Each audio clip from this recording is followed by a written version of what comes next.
إن الحمد لله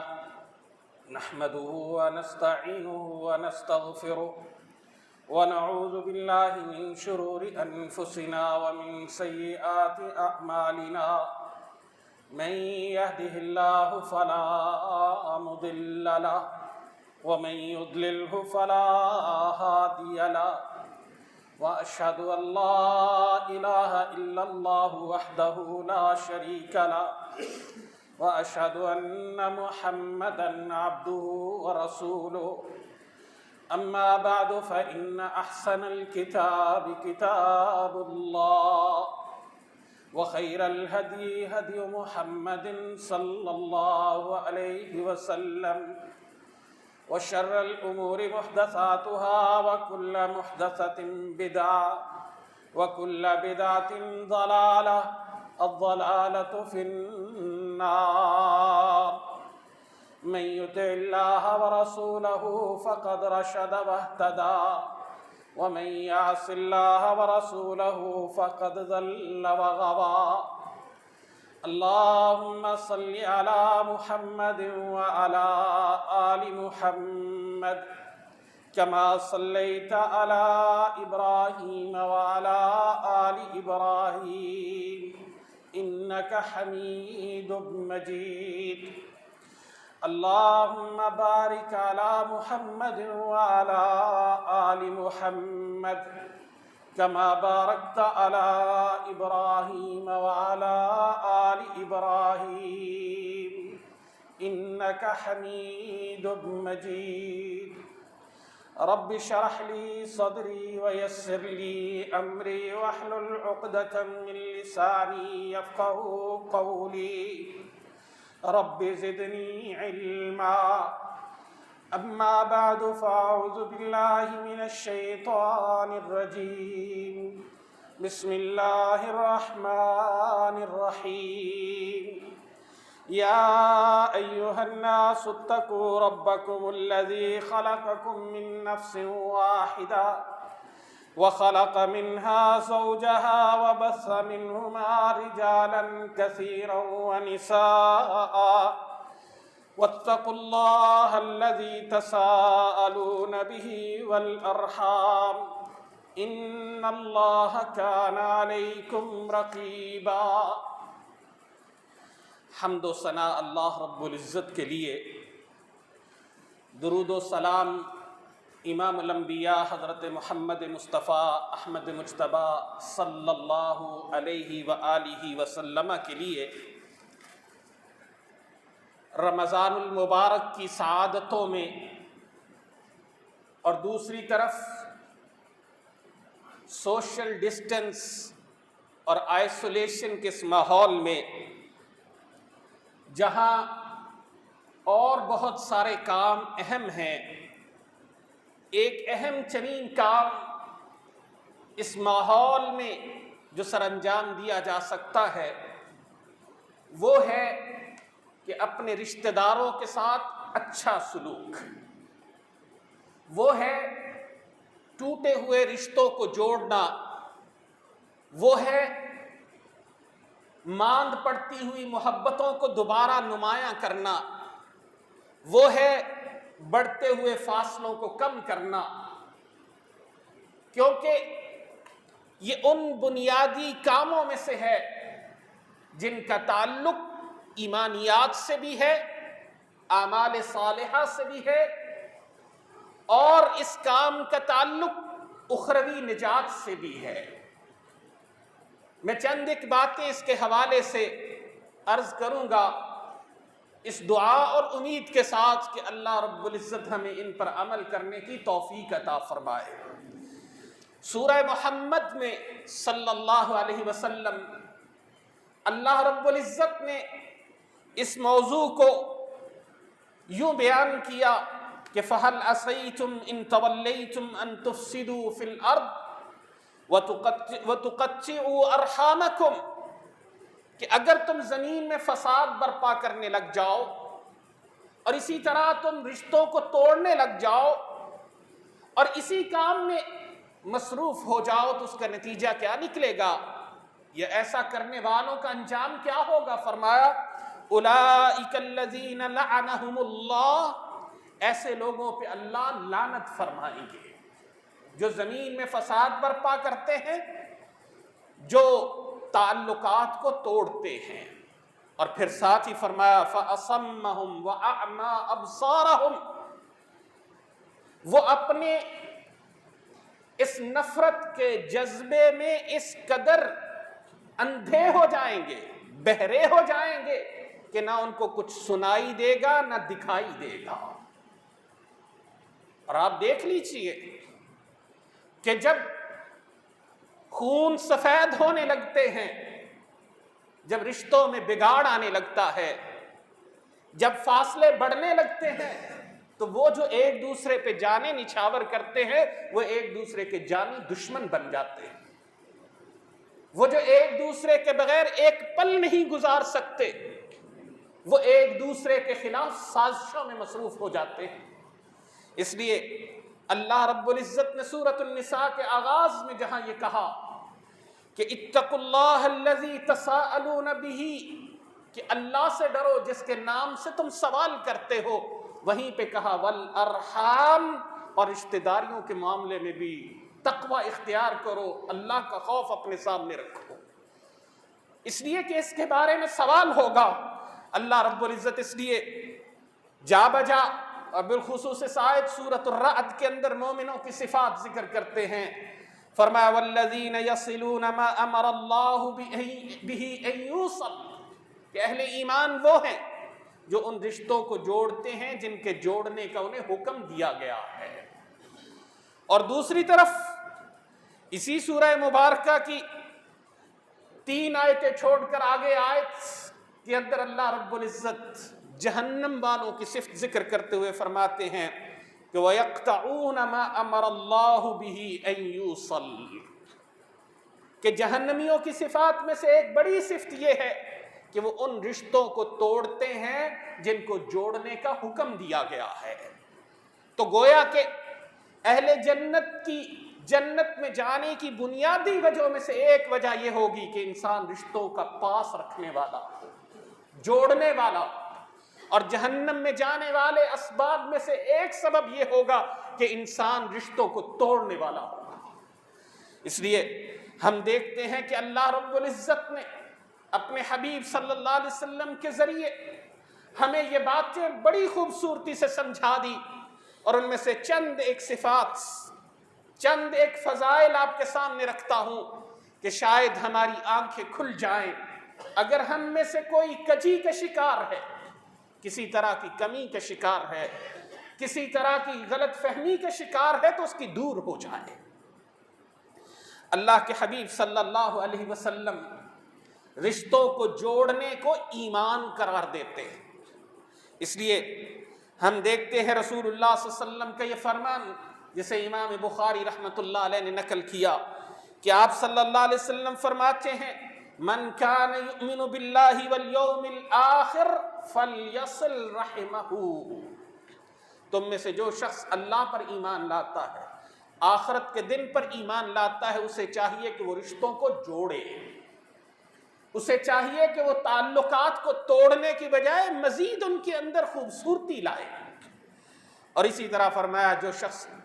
اللہ پر ایمان لاتا ہے، آخرت پر ایمان لاتا ہے، اسے بھلی بات کرنی چاہیے ورنہ اسے خاموش رہنا چاہیے۔ چونکہ رشتوں میں بگاڑ کہاں آتا ہے؟ جہاں ہم غیر ضروری باتوں میں پڑ جاتے ہیں، جہاں ہم حدوں کو تجاوز کر جاتے ہیں، کہیں زیادتی ہو گئی، خاموش ہو جائیں گے تو معاملے سنور جائیں گے، اور اگر ہم ان کو سنوارنے کی کوشش کریں گے تو ان میں بگاڑ کے سوا کچھ نہیں ہوگا، کیونکہ اس وقت ہم جذبات کی رو میں بہہ رہے ہوں گے۔ اس لیے رسول اللہ صلی اللہ علیہ وسلم نے ان دونوں باتوں کو ساتھ بیان کیا کہ رشتے جوڑنے کے لیے تمہیں بھلی بات کرنا پڑے گی، تمہیں اچھی بات کرنا پڑے گی، نہیں تو تم خاموش رہو گے تو رشتے بچ جائیں گے، باتیں کرو گے تو پھر باتوں کے زخم ختم نہیں ہوتے۔ کہتے ہیں کہ اگر کسی انسان کو تیر سے، تلوار سے کاٹ دو، اس کا زخم گہرا ہو وہ بھر جاتا ہے، لیکن زبان سے نکلے ہوئے تیروں سے کیے ہوئے زخمی لوگوں کو شفا نہیں ملتی۔ انسان کو وہ باتیں بار بار یاد آتی ہیں، اچھا اس موقع پہ اس نے یہ کہا تھا۔ دوسری بات، رسول اللہ صلی اللہ علیہ وسلم نے صلہ رحمی کو، رشتوں کو جوڑنے کو، کئی وباؤں سے نجات، کئی مصیبتوں سے نجات اور کئی رحمتوں کا سبب قرار دیا۔ جیسے بخاری ہی کی حدیث میں حضرت انس بن مالک رضی اللہ تعالی عنہ بیان کرتے ہیں کہ رسول اللہ صلی اللہ علیہ وسلم نے فرمایا، من احب ان یبسط له فی رزقہ، تم میں سے جو شخص یہ چاہتا ہے کہ اس کا رزق وسیع کر دیا جائے، وَيُنْسَأُ لَهُ فِي أَثَرِهِ، اور اس کے دنیا سے چلے جانے کے بعد بھی لوگ اس کو اچھے لفظوں سے یاد کریں، فَلْيَصِلْ رَحِمَهُ، اسے چاہیے کہ وہ رشتہ داریوں کا پاس رکھے، وہ رشتوں کو جوڑے، وہ رشتوں کے درمیان مزید قوت پیدا کرے۔ اور ایک دوسری حدیث جسے امام بزار اور امام حاکم نے بیان کیا ہے، حضرت علی رضی اللہ تعالی عنہ سے، اس میں 4 باتیں لکھی کہ رسول اللہ صلی اللہ علیہ وسلم نے فرمایا کہ جسے یہ اچھا لگتا ہے کہ اس کی عمر لمبی ہو، جسے اچھا لگتا ہے کہ اس کا رزق بہت وسیع ہو، جسے اچھا لگتا ہے کہ اس کی وفات، اس کی موت بری نہ آئے، اس کی اچھی موت آئے، تو اسے چاہیے کیا کرے؟ 2 کام فرمایا، فَلْيَتَّقِ اللَّهِ، اسے چاہیے اللہ کا تقوی اختیار کرے، وَلْيَصِلْ رَحِمَهُ، اور اسے چاہیے کہ وہ اپنے رشتوں کو جوڑے۔ گویا کہ بری موت سے بچنے کا ایک ذریعہ یہ بھی ہے کہ اللہ کا تقوی بھی اور رشتوں کا پاس بھی ہم رکھنے والے ہوں، تو اللہ رب العزت بری موت سے بچا لیں گے۔ اور بری موت صرف جانے والے کے لیے ہی ایک توبیخ یا ایک تنبیہ نہیں ہوتی، وہ پیچھے رہ جانے والوں کے بھی ماتھے کا کلنک بن جاتی ہے۔ لیکن اچھی موت آئے تو سارے اس خاندان کو بھی، ان کو بھی، سب کو بڑے اچھے لفظوں سے یاد کرتے ہیں۔ اس لیے اللہ سے بری موت اور برے انجام سے پناہ مانگتے رہنا چاہیے، جیسے رسول اللہ صلی اللہ علیہ وسلم یہ دعا کیا کرتے تھے، اللہم احسن عاقبتنا فی الامور کلھا واجرنا من خزی الدنیا وعذاب الاخرہ، اے اللہ اچھا انجام ہو، دنیا میں بھی رسوائی سے بچا لے، آخرت میں بھی رسوائی سے بچا لے۔ اسی طرح صلہ رحمی کرنے والے انسان کے لیے اللہ کے ہاں بڑی عزت ہے۔ حضرت عائشہ رضی اللہ تعالی عنہا رسول اللہ صلی اللہ علیہ وسلم سے بیان کرتی ہیں کہ آپ صلی اللہ علیہ وسلم نے فرمایا، الرحم متعلقۃ بالعرش، یہ جو رحم مادر ہے جس کے ذریعے سے رشتے جڑتے ہیں، رشتے بنتے ہیں، بہن، بھائی، پھپھی، خالہ، ماموں، یہ سارے رشتے جس ذریعے سے بنتے ہیں، اس نظام کے بارے میں کہا کہ وہ اللہ کے عرش کے ساتھ چمٹا ہوا ہے۔ اور چمٹ کر کیا کہتا ہے؟ من وصلنی وصلہ اللہ ومن قطعنی قطعہ اللہ،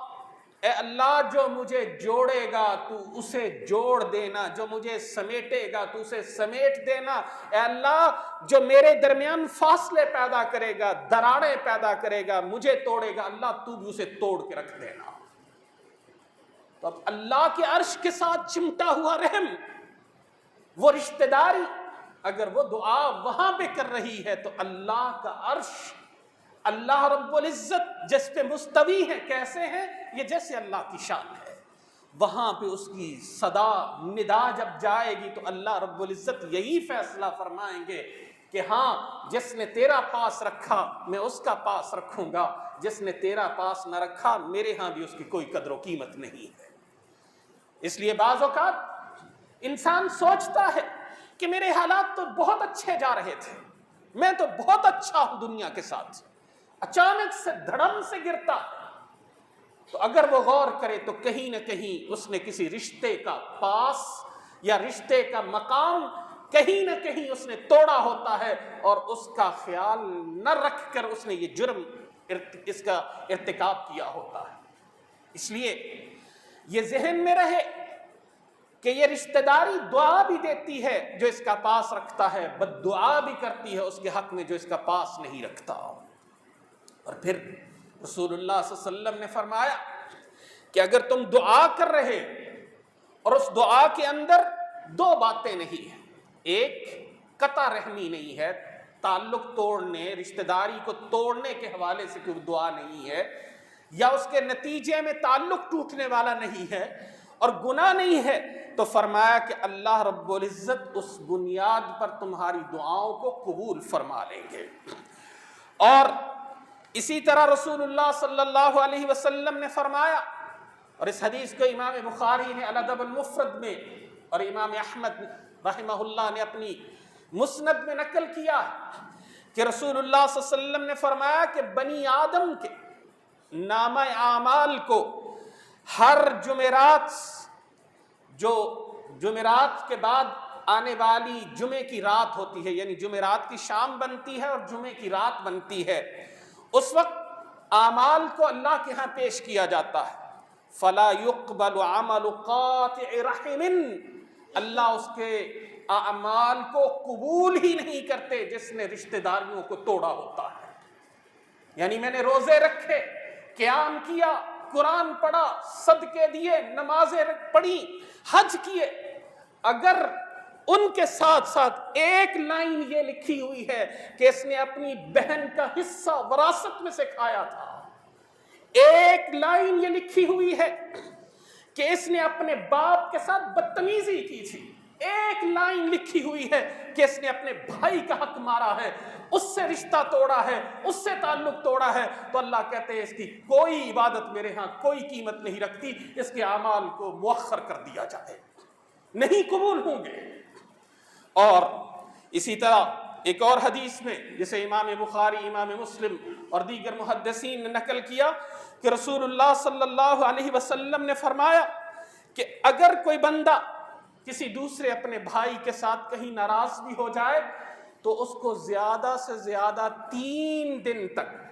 یہ اجازت ہے کہ چلو غصہ ہے، اپنے غصے کو ٹھنڈا کرنے کے لیے 3 دن تک اس سے قطع تعلقی یا ترک کلام کر لے کہ اس سے بات چیت نہ کرے، لیکن 3 دن کے بعد فرمایا اس کے لیے حلال ہی نہیں ہے کہ وہ ترک تعلق کرے، وہ اس سے ترک کلام کرے۔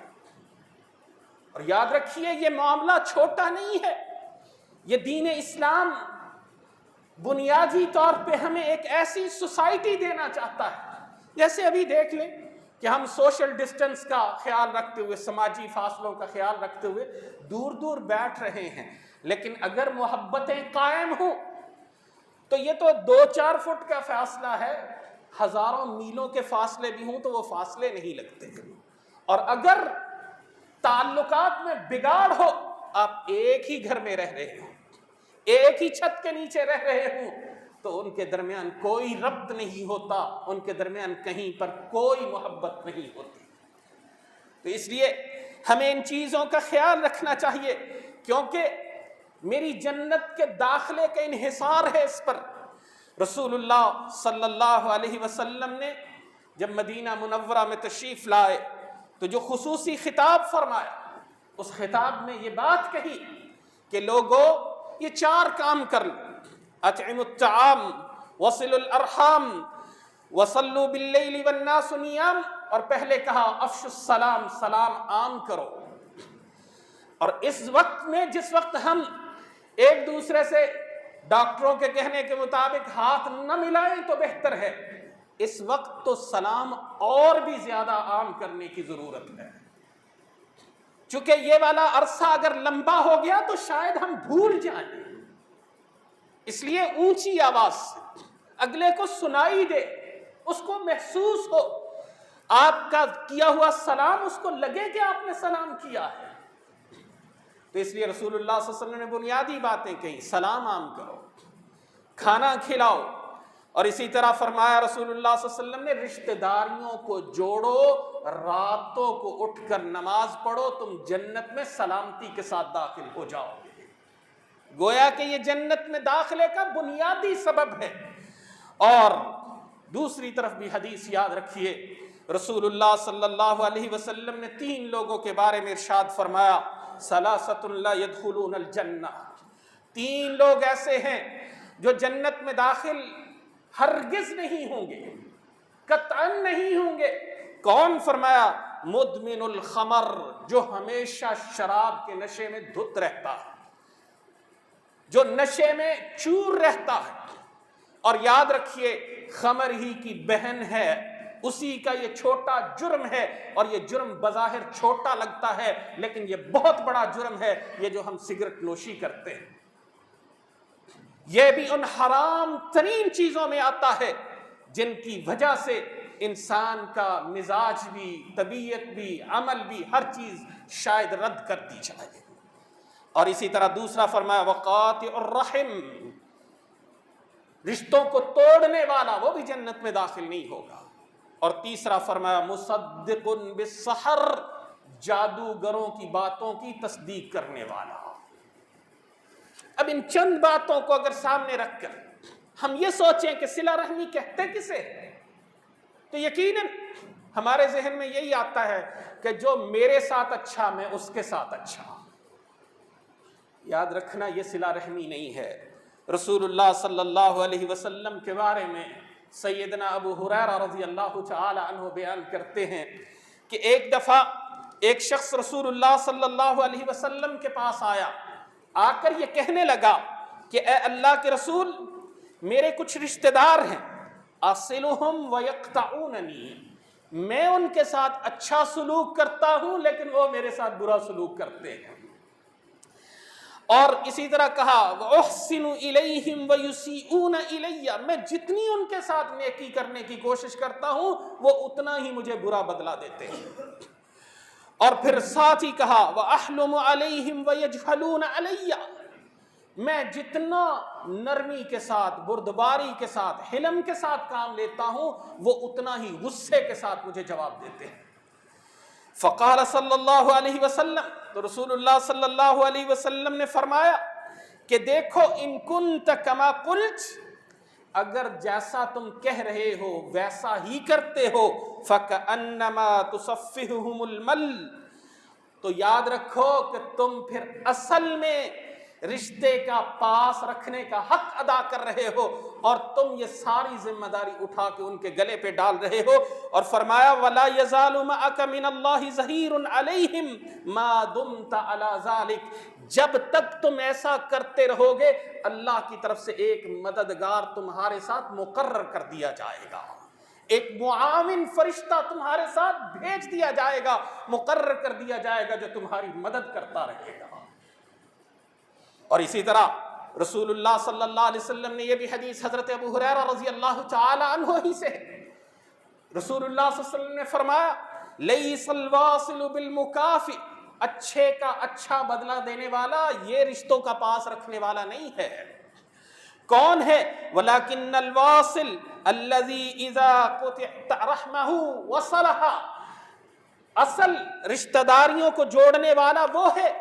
کہ جس سے تعلق دنیا توڑے اور وہ ان سے جوڑے، جس سے اس کے رشتہ دار برا سلوک کرے اور وہ ان کے ساتھ اچھا سلوک کرے۔ اس لیے رسول اللہ صلی اللہ علیہ وسلم نے تو باقاعدہ، جیسے آج کل موسم ہے لوگ صدقہ خیرات کرتے ہیں، رسول اللہ صلی اللہ علیہ وسلم نے باقاعدہ یہ فرمایا کہ دیکھو جب تم صدقہ کرتے ہو، کسی عام آدمی میں صدقہ کرو گے تو 1 اجر ہے، اور اصول یہ ہے کہ اس 1 کو 10 کے ساتھ اللہ کے ہاں ضرب دے دی جائے گی، اور وہ اس میں اخلاص زیادہ ہوگا، 700 گنا تک بڑھ جائے گا۔ رمضان المبارک میں نیکیوں میں اور اضافہ ہو جائے گا، یعنی بہت بڑا اضافہ ہے۔ لیکن فرمایا کہ اگر تم صدقہ اپنے رشتہ دار پہ کرو، کیونکہ بہت سارے لوگوں کو آپ دیکھیں وہ ساری دنیا میں صدقہ پھیلا دیں گے،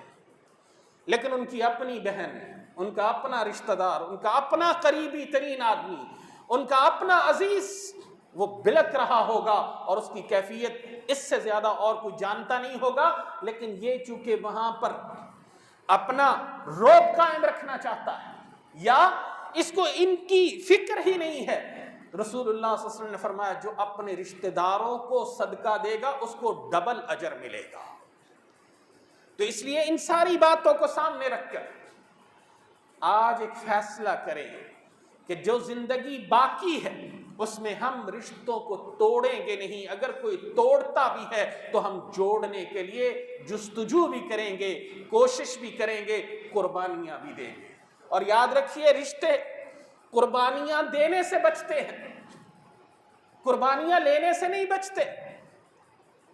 بھائیوں کے درمیان اختلاف ہو جائے، رشتہ داروں کے درمیان پھوٹ پڑ جائے تو کسی ایک کو قربانی دینی پڑتی ہے، تو یہ قربانی اگر دیں گے تو اس کا اجر اللہ کے ہاں بڑا ہے، یہ جنت میں داخلے کا سبب ہے، یہ جہنم سے بچت کا سبب ہے، رزق میں برکت کا سبب ہے، عمر میں برکت کا سبب ہے، بری موت سے بچنے کا ذریعہ ہے، دعاؤں کی قبولیت کا ذریعہ ہے، عمل میں برکت کا ذریعہ ہے۔ انسان کی زندگی میں خوشی اور حقیقی خوشی اگر چاہتے ہیں تو وہ یہی خوشی ہے کہ اپنے رشتہ داروں کا خیال کیجئے۔ یہ اہل ایمان کی صفت ہے، اہل ایمان کا یہ خاصہ ہے کہ وہ اپنے رشتوں کا پاس رکھتے ہیں۔ رسول اللہ صلی اللہ علیہ وسلم نے تو اپنے مشرک رشتہ داروں کے بارے میں بھی کہا کہ میں تو ان کے ساتھ بھی اپنے دنیاوی تعلقات میں کوئی کمی نہیں چھوڑتا۔ اللہ سے دعا ہے کہ اللہ رب العزت ہمیں رشتوں کا پاس رکھنے کی توفیق عطا فرمائے، اور اللہ تعالی ہمیں اس گناہ سے جو کہ کبیرہ گناہوں میں سے آ جاتا ہے، جس کے بارے میں فرمایا کہ اس عمل کی وجہ سے اللہ دنیا میں سخت سزا بہت جلد دیتے ہیں اس شخص کو جو شخص رشتہ داریوں کا پاس نہیں رکھتا، اور بالخصوص اگر وہ والدین کے ساتھ بدسلوکی کرتا ہے۔ اللہ تعالی ہمیں ان سے بچنے کی توفیق عطا فرمائے اور رشتہ داریوں کا پاس رکھنے کی توفیق عطا فرمائے۔ سبحان ربک رب العزت عما یصفون وسلام علی المرسلین والحمد للہ رب العالمین۔